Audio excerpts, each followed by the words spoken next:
Before we get into our new video, I got some exciting news to tell you. On September 15th through the 17th, Holly Mo Party Show will be going on in Bowling Green, Kentucky. We're going to have Project Marsha there, and I'm going to be there to tell everybody all about the work we've been doing on Marsha. So if you're in the area, come on out, come to the show, and Kevin Shaw with Mopar Connection Magazine is going to have a special event going on for everybody at the show. Kevin, why don't you tell them about what you're going to be doing for everybody? Well, the neat thing is that Holly Mo Party has been something that Mopar Connection's been involved with since the very beginning. We've actually been on the planning committee, and it's also one of the only events that we actually put up a tent. We put our project cars in there. We're going to have a bunch of t-shirts and stickers and a whole bunch of other stuff.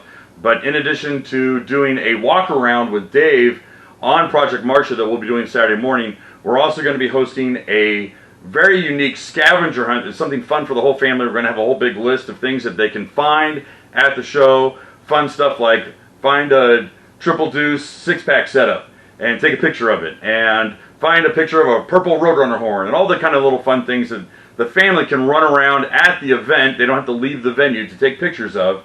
And then the first person back who brings us all, we want to say maybe 20 or 30 things to find, and they show us on their phone, we got a really big announcement to make, and that we've partnered up with Edelbrock, and Edelbrock is putting up a VRS carburetor. We think it's a 750.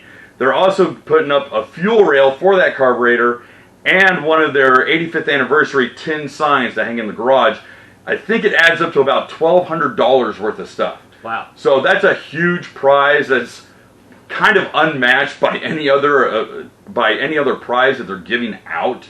So we're really stoked to be working with Edelbrock, and we're going to be at Mo Party giving that away. So we'll have more information on the magazine. We'll give Dave more updates to share that he can share in the coming months, and just a little bit of how to enter and how to participate in the scavenger hunt. So as more details come out, obviously there's all the legalese that Edelbrock has to do. Of course. We don't really care. We don't have any lawyers. We just have fun. But as far as all of the prizes, giveaways, and all that kind of fun stuff, we'll have more updates officially on the magazine, so you can check us out at www.moparconnectionmagazine.com. And you don't need a subscription, you don't need a password or download. You just go onto the magazine as long as you got Wi-Fi. There you go. So after you get done watching this video, go to Mopar Connection Magazine, sign up for their email list. You'll get an issue all the time in your email box. You'll get tired of seeing them. You'll get so many issues. But whatever the magazine can you get for free. So sign up so you can get all the information about the scavenger hunt. If you're coming to the show, guys, bring your wife, bring the kids, send them out to go find the stuff so you can get a new carburetor. That's absolutely awesome. And if you haven't already subscribed to this YouTube channel, something's wrong with you. Hit that subscribe button. Make sure you hit the bell so you get all the notifications. Do not miss out on any future videos from All Classics Restoration. On to the new video. Alright, here we are back on our Avanti project. Today we're going to tackle the disc brake conversion on this car. Now I've already gone ahead and done the passenger side because, well, for one reason, the kit that I bought did not come with any installation instructions. So I wanted to run through the installation on that side and just see if there was anything I was going to run into. So if I did, I'd be able to explain it as we install the kit on this side. So the first thing we got to do is remove the old disc brake system, this old Dunlop system. Again, these brakes were, I guess they were okay for the time, but the solid discs rotors are not very good. They heat up real quick and they warp, and you lose some of your braking power. So first thing we're going to do is go ahead and get these brake hoses off of here so I can take the caliper off. Again, we're going to use our line wrench to break the line free here. Okay, I managed to get the clip off the back. It holds the hose in here. It's our flexible line. Not much fluid coming out of there. Not happening. It should have fluid coming out of it, but we'll see what happens. Alright, take out our bolts holding our caliper on. No!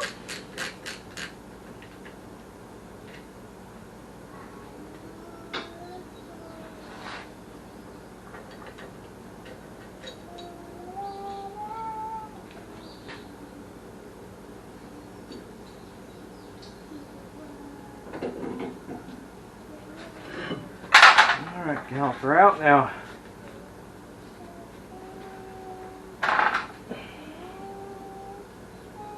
You can see these calipers were kind of adapted to this car because they used these shims to actually space the caliper so that it was centered on the rotor, so that you had even braking power from it being a dual piston on each side pushing inwards towards the rotor. So it's important with that type of system that you have the caliper centered on the rotor. Alright, so next we need to go ahead and get our rotor off of here. Got a little bit of play in our steering there, that's for sure. Get our rotor off of here.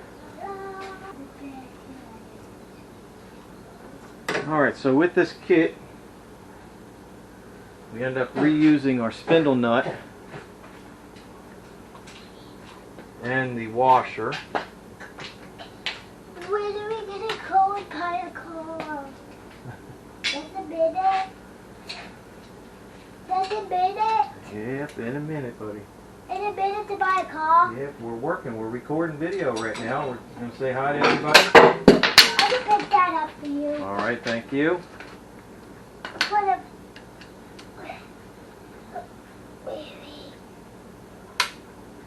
Here you go. Thank you. Let's see if we can put this somewhere else. Right there. Yeah, that's what I would have been. Oh, it's the camera. Alright, so we're going to save our washer and the nut. We'll need that to put the new hub and rotor on. And this assembly will come off. We won't use any part of this. This is pretty heavy. And it's dirty. Oh, I need gloves off to do that. You need your gloves on. Grease, which is not good. Here you go. Thank you. Then you can put my gloves on. Oh, that's all greasy. Yeah, don't get it on your clothes. And I got it on my gloves. Get it on your gloves? Yeah. Alright, let's clean this up. Oh, I cleaned it. I cleaned it. Yeah, I got it. But I can reach it. You can? Yeah, look. Can you reach it? Alright, Yeah. you go ahead and reach it. Clean that up, get all that grease off of there, and then throw that rag in the garbage.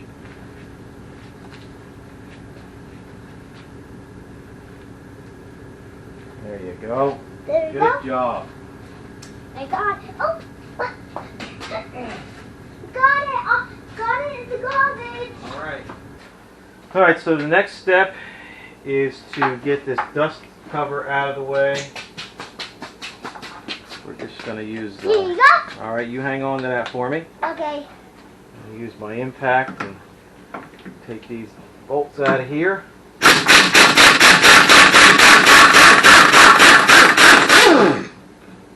Got that I'm going to hold that bolt. This is hot. It's hot. It's hot. Yeah. I could put the bowl right here. No, don't put it there. Alright, I'm going to set it down there. Okay. Okay. I got one bowl out. Alright. Got that one? Oh, go this way. No. Whoop. Just pull it out. It just pulls out. There we go. Alright, so that removes the, takes the bracket off that held the original caliper on. We're going to put that aside. We're going to save all these old original parts just in case. Okay, thank you. Put it right here. Just in case down the road somebody wanted to restore the car back to complete original, they'd have all the parts to go ahead and do that, put everything back. This kit doesn't modify anything. Everything bolts on, so you could actually go back to the original pieces if you needed to.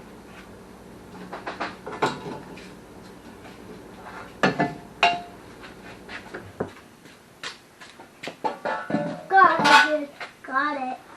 Thank Put you. all the bolts out. Got all the bolts out. And what happened right there? Okay, can you put that bolt over there with that other piece you just set on the table?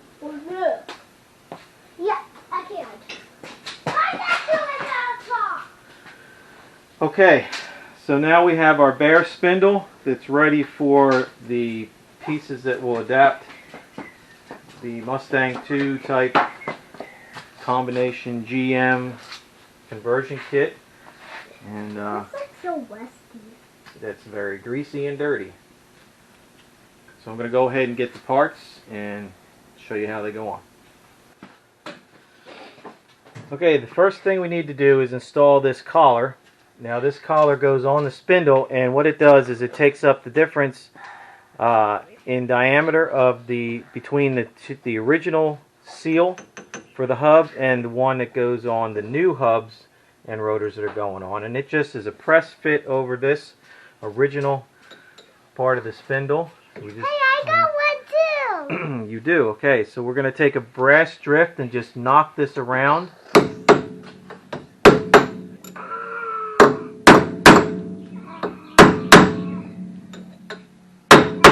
Alright, so that's it. You just work it around until you get it fully seated, and you want to make sure this is fully seated, because this, if it's out too far, we'll have the rotor set out too far, and then things will be off center and brakes won't work properly. Hey, this goes like this? Well, that one doesn't go on there. That's too big to fit around that shaft. That goes inside the brake rotor. That's what the bearing sits in. So that's part of the other pieces on the table. That doesn't go on here.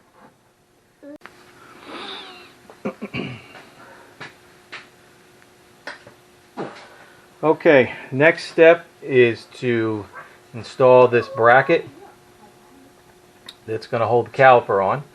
And this is a custom made bracket that's part of the kit. And two things I've learned with this assembly: you need to install this bracket that the caliper attaches to your adapter bracket prior to installing it on the car, because the steering shaft is in the way to get the lower bolt in once it's on. Second thing, you want to go ahead and make sure you run a tap into the beginnings of these holes. It's a fine thread, so you got to find a fine thread, 3/8 tap. Just run it through the beginning, because this anodizing seems to make it a little hard to get the bolts started. So this slips over like that. I've already applied some red Loctite to my bolts. So I'm going to go ahead and get these started one at a time. I don't want to tighten them up until I have them all on.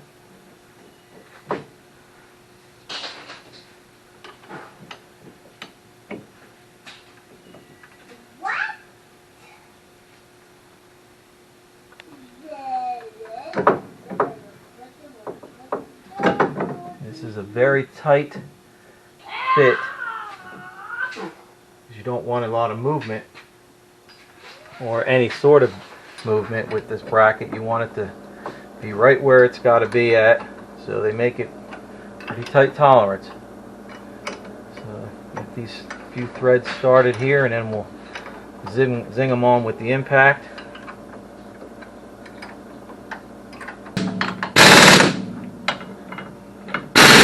Alright, now our bracket won't go anywhere. So the next step in the assembly is to get our rotor ready to go on. That means installing our bearings, packing our bearings, install the seal that goes on to keep the grease in, and then we can put our rotor on and then move on to the caliper. Now I'm going to drop a link in the description to a video I did about replacing the bearings on my Dodge. So if you need to see how you go about packing bearings and installing seals, you can go watch that video there. I'm not going to run through that again since it's boring and repetitive. So I'm going to go get that done and be back. Okay, so the next tip I have for installing this kit is you're going to need an extra washer to put on your spindle between your nut and your bearing, because the nut bottoms out on the threads and it doesn't tighten up enough to give you your preload on your bearings. So I found a washer big enough, and then I just enlarged the center to the size of the spindle, slip it over, Papa. install your nut. Papa. Yes, Ashton. I want to. Don't touch.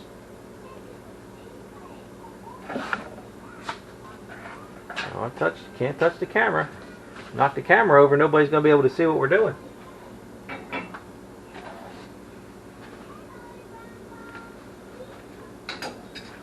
Alright. Tighten up our spindle nut. Papa. Papa. Yes, Ashton. I want to work with you. You want to work with me? You are. You have been working with me. You've been a big help this morning.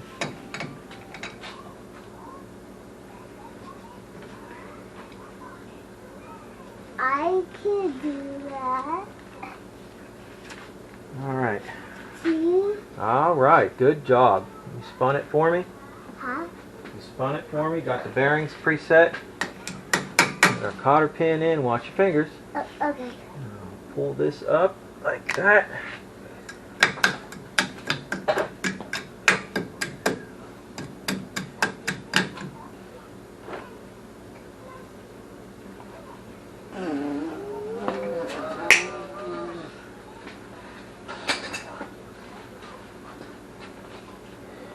Look how he has a big nose.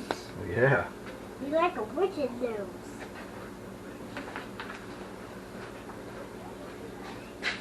Oh, what?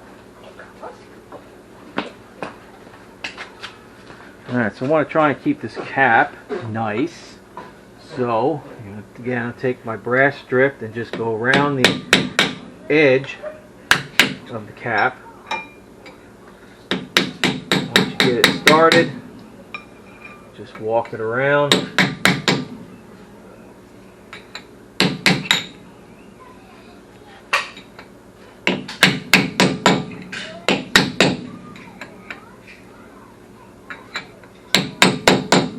And then you'll feel it seat.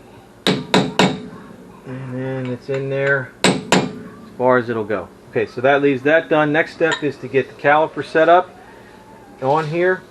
And I've got one more modification to show you having to do with our brake hose. Alright, so we got our rotor all set and our brackets all on. So next thing we need to do is clean up this rotor surface. It does come with a just a film of oil on it to protect it from rust while it's sitting on the shelf or in storage. So just want to give that a little spritz of some brake clean. Wipe it down really good, get all that oil off of there. And we're gonna do the back side.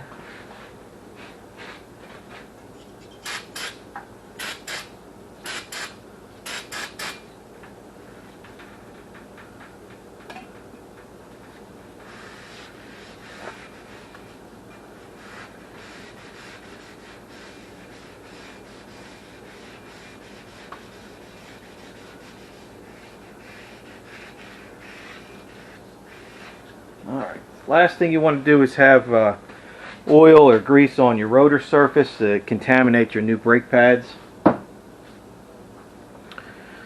Alright, so we got our caliper ready, new pads in it.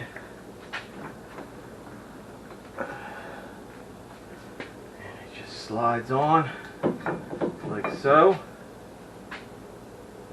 And these used, again, this is a GM caliper, so it uses a standard GM caliper bolt combination pin.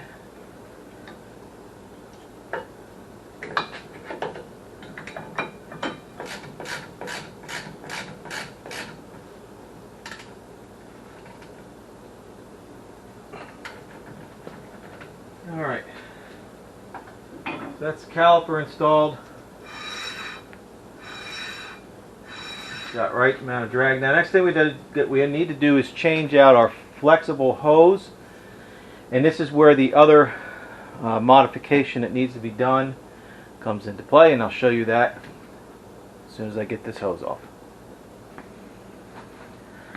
Okay, so the next modification needs to be done is this is the frame bracket that holds the flex hose to the frame so it's not flopping around all over the place. Well, the new hose comes with a hex end on it right above this retainer clip here. Well, that's too big to go through the hole, so you need to enlarge the size of the hole. Don't worry about making it a hex, because once you put the other retaining clip on, it will hold it steady, and then you just hold this end of the hose with a wrench to tighten up your line. So just take a drill bit or a step drill and enlarge this hole to 3/4 size, and then you'll make sure that your flex hose is secured to your bracket and secured to the frame. Alright, we're going to get our hose installed. First thing we're going to do is install the hose on the caliper. Now the caliper comes with a new bolt and new washers, new copper washers. Make sure you use the new copper washers. And this hose does have a specific way it goes on. As you can see, it's offset as to where the center of the hose is, the block here, the banjo block. So you want to make sure that this part is down. And you got a copper washer on each side, like so. One on each side, and that'll seal this to the caliper. Now it just installs like any other bolt. You want to make sure you get that banjo bolt nice and snug, so you crush those copper washers down. That's going to give you your seal and have no leaks. And then our hose goes up into our bracket. We'll get our fitting started here. Just get it in there finger tight. Now we'll get it up into our enlarged hole and use our, we're going to use one of the original clips to hold that hose in that bracket.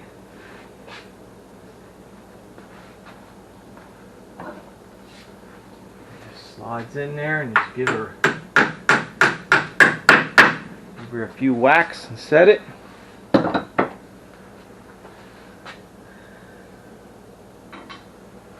So again, you're going to hold your flexible line here with a wrench, and then use a line wrench to tighten up the flare nut.